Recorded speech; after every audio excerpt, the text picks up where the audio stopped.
Assalamualaikum warahmatullahi wabarakatuh. Kami dari Kumpulan 1 ingin membentangkan tajuk yang dipilih oleh kami untuk assignmen perkumpulan pada SEM khas ini, iaitu tajuk Islam Agama Ciptaan Allah. Sebelum saya masuk kepada pengenalan kajian ini, objektif kajian ini adalah untuk mengenal pasti tanggapan negatif orang non-Muslim terhadap agama Islam. Selain itu, ia bertujuan untuk mengkaji asal-usul agama Islam, dan yang terakhir ialah untuk mengkaji perbezaan antara agama Islam dengan agama Kristian. Pengenalan kepada kajian yang kami lakukan ini adalah kami menerangkan mengenai asal-usul Islam, asal-usul agama Kristian dan konsep ketuhanan dalam agama Islam. Penyebaran Islam bermula sejak dari zaman Nabi Muhammad SAW sehinggalah ke hari ini. Islam yang mempunyai ciri-ciri yang indah ini merupakan salah satu punca ajaran ini mudah diterima oleh sesebuah masyarakat. Konsep ketuhanan menurut Islam. Secara umumnya, setiap agama mempunyai Tuhan dan kepercayaan yang tersendiri. Sebagai contoh, Islam mempercayai bahawa Allah Subhanahu Taala itu adalah Tuhan mereka. Dalam surah Al-Ikhlas telah menceritakan bahawa Allah itu bersifat satu dan tiada Tuhan melainkan Allah. Bismillahirrahmanirrahim. Qul huwallahu ahad, Allahus samad, lam yalid wa lam yulad wa lam yakul lahu kufuwan ahad. Katakanlah, wahai Muhammad, Tuhanku ialah Allah yang Maha Esa, Allah yang menjadi tumpuan sekalian makhluk untuk memohon sebarang hajat. Ia tidaklah beranak dan ia tidak pula diperanakkan, dan tidak ada siapa yang serupa dengannya. Di kalangan umat Islam, terdapat beberapa aliran yang berselisih faham tentang konsep ketuhanan. Antara aliran terbesar iaitu Jabariyah, yang mengatakan bahawa Tuhan mempunyai kekuatan mutlak yang menjadi penentu untuk segalanya.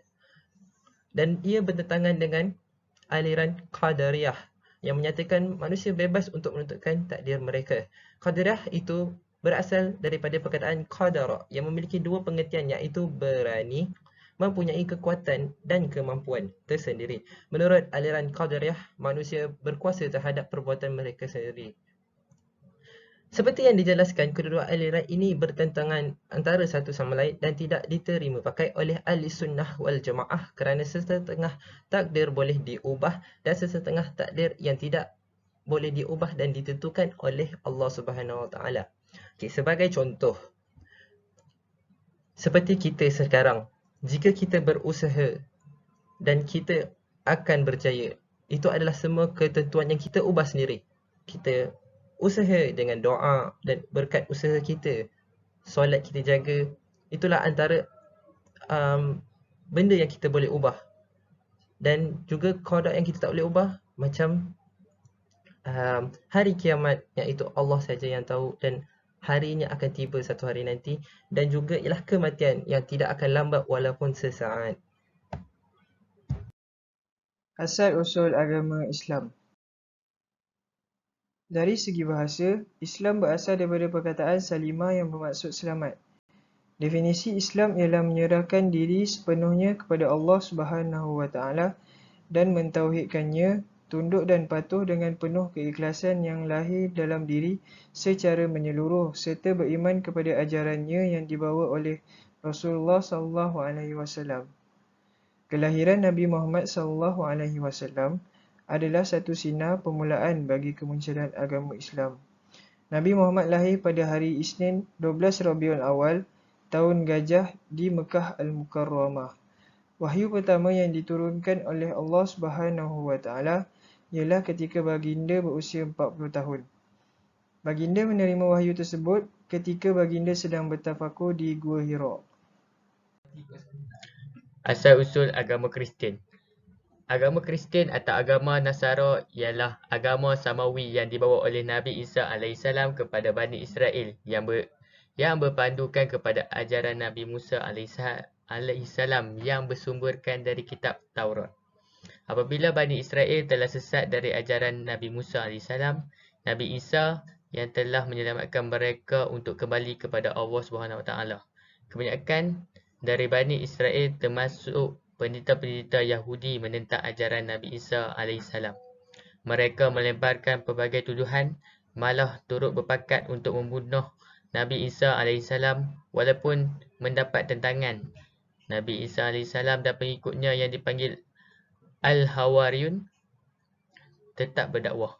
Mereka berpakat untuk menangkap Nabi Isa AS untuk disalib yang diketuai oleh Yahuza. Oleh itu, Allah SWT telah menyerupakan Yahuza sama seperti Nabi Isa AS dan ini menyebabkan Yahuza telah ditangkap dan disalib oleh orang Yahudi. Nabi Isa AS pula telah diangkat oleh Allah ke langit. Ketika itu, baginda berumur 33 tahun. Allah berfirman, maksudnya, padahal mereka tidak membunuhnya dan tidak memalangnya di kayu palang atau kayu salib. Tetapi diserupakan bagi mereka, yakni orang yang mereka bunuh itu sama seperti Nabi Isa AS. Dan sesungguhnya, orang-orang yang telah berselisih faham mengenai Nabi Isa AS, sebenarnya mereka berada dalam keadaan yang seronok, syok, ragu-ragu tentang menentukan pembunuhannya. Tiada satu pengetahuan pun bagi mereka mengenalinya selain sangkaan semata-mata dan mereka tidak membunuhnya dengan yakin. Disebabkan peristiwa itu, agama Kristian yang asal mula diseleweng sehingga menjadi agama Kristian ciptaan manusia. Mengikut sarjana Barat dan Islam, tokoh yang bertanggungjawab membuat penubuhan terhadap agama Kristian ialah St. Paul. Beliau adalah orang Yahudi yang menentang agama Kristian dan pengikutnya. Para sarjana Islam dan Barat bersepakat Paul yang bertanggungjawab menyeleweng agama Kristian. Mereka menegaskan agama Kristian kini ialah ajaran Paul atau dikenali lebih tepat Paulisme. Agama Paul yang telah dilakukannya kira-kira pada tahun 38 Masihi. Beliau seorang Yahudi dari suku Benjamin, bermazhab Farisi yang kuat berpegang kepada undang-undang Yahudi dan ajaran Taurat. Beliau juga berasal dari Tarsus dari Silisia.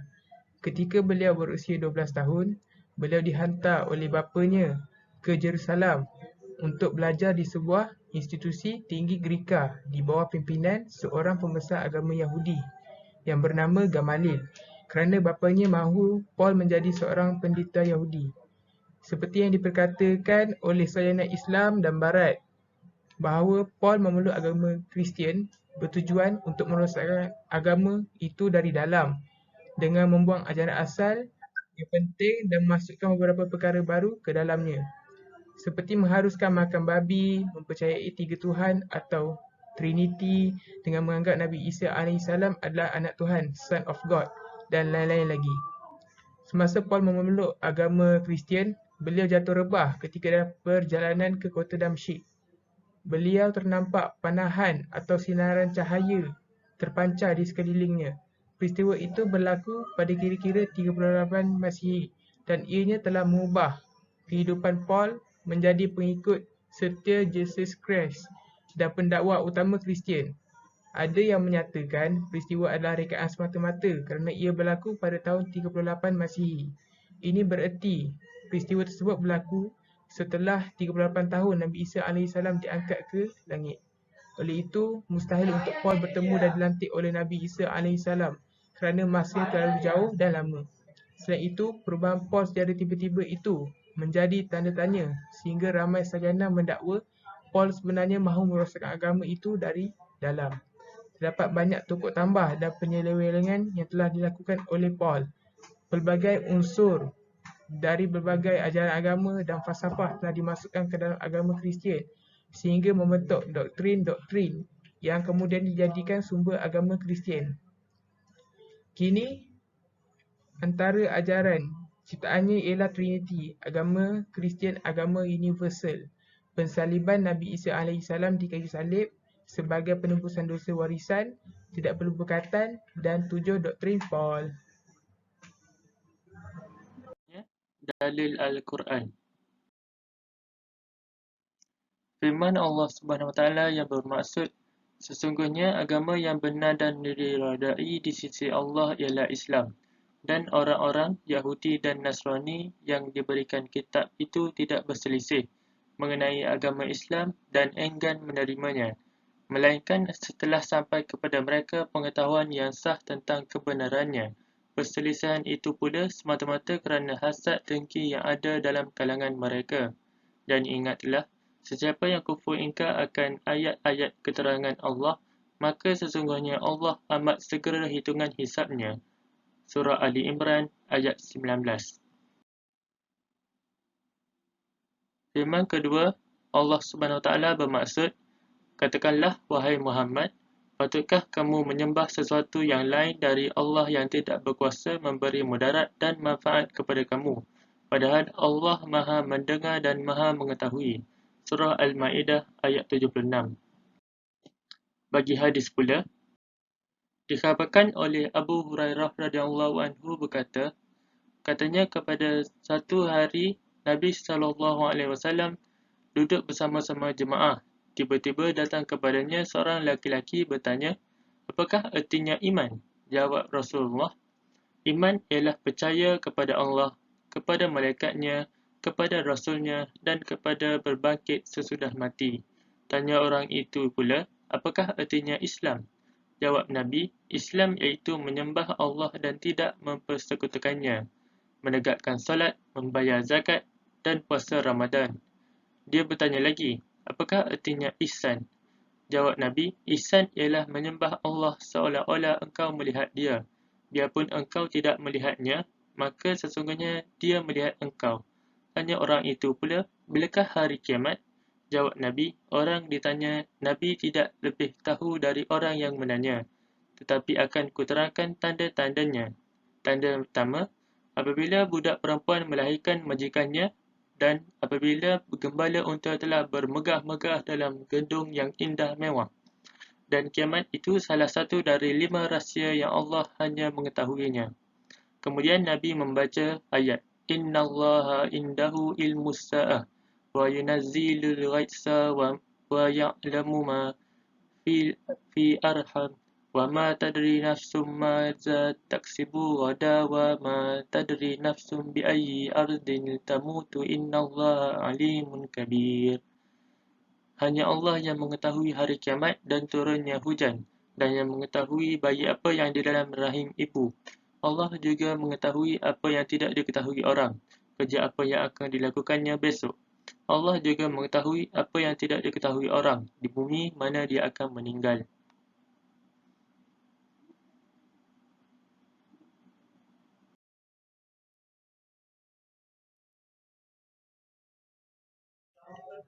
Saya akan membentangkan tentang perbezaan agama Islam dan agama Kristian. Aspek yang pertama ialah maksud. Maksud agama Islam bermaksud selamat atau sejahtera. Islam juga ialah fitrah yang kembali kepada pencipta yang utama iaitu Allah. Islam juga bermaksud tunduk dan patuh serta menyerah diri kepada Allah. Kaabah adalah lambang penyatuan ummah. Maksud agama Kristian adalah sebuah agama monoteis yang berdasarkan kehidupan ajaran-ajaran Yesus dari Nazaret sebagaimana ditunjukkan dalam karya-karya para pengikutnya dalam Perjanjian Baru. Aspek yang kedua ialah sejarah. Sejarah lahirnya konsep penyucian jiwa dalam agama Islam adalah dipimpin oleh Nabi Muhammad SAW, lanjutan daripada utusan nabi-nabi terdahulu, dan ia sentiasa suci dan tulen dari sebarang bentuk penyelewengan. Bagi agama Kristian pula, sejarah lahirnya konsep penyucian jiwa mereka adalah berasaskan kepada penyelewengan yang direka oleh St. Paul dan tidak sah untuk diperakui sebagai agama samawi. Penyelewengan yang berlaku ke atas agama Kristian telah merosakkan serta merubah segala isi kandungan asli yang terdapat dalam kitab Injil. Aspek yang ketiga ialah matlamat. Konsep penyucian jiwa adalah semata-mata untuk mendekatkan diri kepada Allah serta berusaha dengan cara yang terbaik bagi melahirkan insan yang bertakwa kepada Allah SWT. Bagi agama Kristian pula, untuk mendapatkan kembali hubungan kasih sayang daripada Tuhan yang telah lama hilang akibat sering melakukan dosa dan kejahatan. Nama begitu, mereka menganggap Nabi Isa iaitu Yesus Kristus itu sebagai jemaah Tuhan. Juru selamat kepada manusia daripada sebarang dosa. Aspek yang keempat ialah masa. Masa agama Islam ialah lebih daripada 1400 tahun. Bagi agama Kristian pula lebih daripada 2000 tahun. Aspek yang kelima ialah sumber. Sumber bagi agama Islam ialah kitab suci Al-Quran dan hadis. Bagi agama Kristian pula ialah kitab Bible yang terdiri daripada The Old Testament, Perjanjian Lama, dan The New Testament, Perjanjian Baru. Tempat beribadat bagi agama Islam ialah beribadat di rumah Allah seperti masjid, surau dan sebagainya. Bagi agama Kristian pula ialah di gereja. Tarikh bermula agama Islam lah pada tahun 622 Masihi. Bagi agama Kristian pula ialah semasa kelahiran Nabi Isa AS. Aspek yang seterusnya ialah pembawa. Nabi Muhammad SAW yang membawa agama Islam ini. Tempat bersemandinya kekasih Allah Nabi Muhammad SAW, penyebar agama Islam. Bagi agama Kristian pula, agama asal dibawa oleh Nabi Isa yang digelar sebagai jasa oleh penganut Kristian adalah agama menyembah Allah seperti ajaran Nabi Musa, tetapi diselewakan setelah peristiwa salib yang dikatakan kematian Nabi Isa AS. Nabi Isa tidak pernah mengajar apa yang terkandung dalam agama Kristian.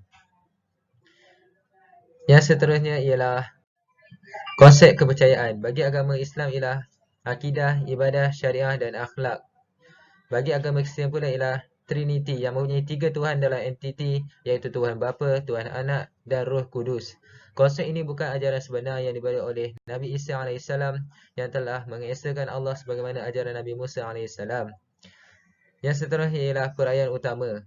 Perayaan utama bagi agama Islam ialah perayaan Hari Raya Aidilfitri yang disambut sepada kemenangan umat Islam menyempurnakan ibadah puasa.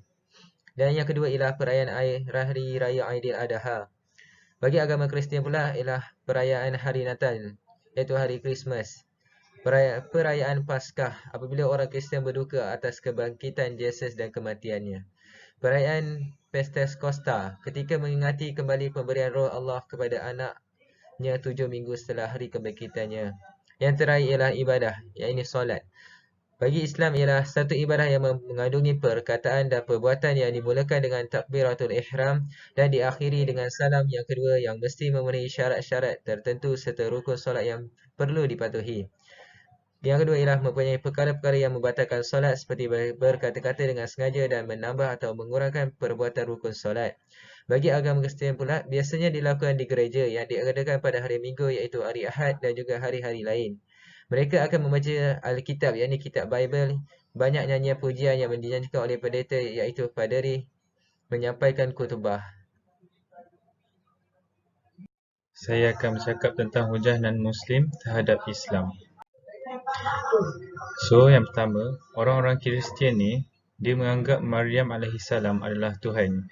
Orang Kristian mendakwa pernyataan Al-Quran dalam surah Al-Ma'idah ayat 116 yang mengaitkan pengakuan pernyataan Al-Quran itu tidak berasas kerana mereka tidak pernah beranggapan sedemikian. Terdapat ayat Al-Quran iaitu surah At-Taubah ayat 30 yang menyatakan bahawa orang-orang Yahudi mendakwa Uzair adalah anak Tuhan. Orang-orang Kristian mendakwa bahawa orang-orang Yahudi ini tidak pernah beranggapan sedemikian. Penceritaan Al-Quran merujuk kepada sumber yang tidak tepat iaitu surah Ghafir ayat 36 hingga 37. Ayat-ayat ini menceritakan dialog yang berlaku di antara Fir'aun dan Haman. Orang-orang Kristian mempertikaikan peristiwa dialog ini kerana mereka mendakwa Fir'aun dan Haman hidup dalam zaman yang berbeza. Ayat Al-Quran dalam surah Maryam ayat 7 yang menceritakan bahawa Yahya, nama anak Nabi Zakaria alaihissalam, adalah nama yang tidak pernah digunakan oleh seorang pun sebelum ini. Orang-orang Kristian mendakwa bahawa nama tersebut telah lama digunakan oleh manusia lain sebelum anak Nabi Zakaria alaihissalam. Kebenaran Al-Quran iaitu surah An-Nahl ayat 43 yang menceritakan bahawa Allah Subhanahu Wa Taala hanya mengutuskan Nabi dan Rasul dari kalangan manusia lelaki. Orang-orang Kristian mendakwa fakta ini adalah salah kerana terdapat juga Nabi-Nabi yang diutus di kalangan wanita. Ini adalah isu yang sering didebatkan oleh non-Muslim terhadap Islam. Yang pertama ialah penafian penganut Kristian terhadap mukjizat Nabi Isa AS menurut Al-Quran. Yang kedua, status ketuhanan Nabi Isa AS. Dan yang terakhir ialah konsep hukuman dunia dan akhirat menurut penganut Kristian. Setelah pelbagai isi yang telah kami bentangkan dan hujahkan sebentar tadi, apa yang dapat saya simpulkan ialah agama Islam adalah agama yang suci, lengkap, sempurna dan syumul meliputi segala aspek kehidupan manusia. Syariat Islam dijadikan sebagai panduan dan pedoman dan rujukan dalam kehidupan manusia bagi menjalin keharmonian dan kesejahteraan hidup di dunia dan di akhirat. Menjadi Islam sebagai adin bererti menjadikan Islam sebagai cara hidup dalam semua urusan kehidupan. Kita patut bersyukur kerana telah dilahirkan dalam agama yang suci ini. Kita perlu mengambil pengajaran daripada kisah pengorbanan baginda supaya kita dapat mengamalkan apa yang diajar oleh baginda. Kita juga boleh menyampaikan kepadanya kurang didikan agama agar mereka tidak akan mudah terpengaruh dengan agama atau fahaman yang bercanggah dengan agama Islam. Kita tidak perlu untuk memaksa penganut agama lain untuk mempelajari agama Islam. Kita perlu menunjukkan akhlak dan budi pekerti yang baik yang telah dipelajari dalam agama ini agar dapat menarik minat penganut agama lain untuk mengetahui agama kita dengan lebih mendalam. Kita juga dapat menambah saudara dan saudari yang baru dalam agama yang suci ini. Ini saja saya dapat simpulkan daripada pembentangan kami. Ini menunjukkan bahawa betapa mulianya agama Islam ini agar agama kita ini dihormati dan disanjung tinggi oleh setiap orang. Walaupun sama ada agama berlainan dengan agama ataupun agama Islam sendiri, orang Muslim sendiri. Akhir kata, sekian, terima kasih.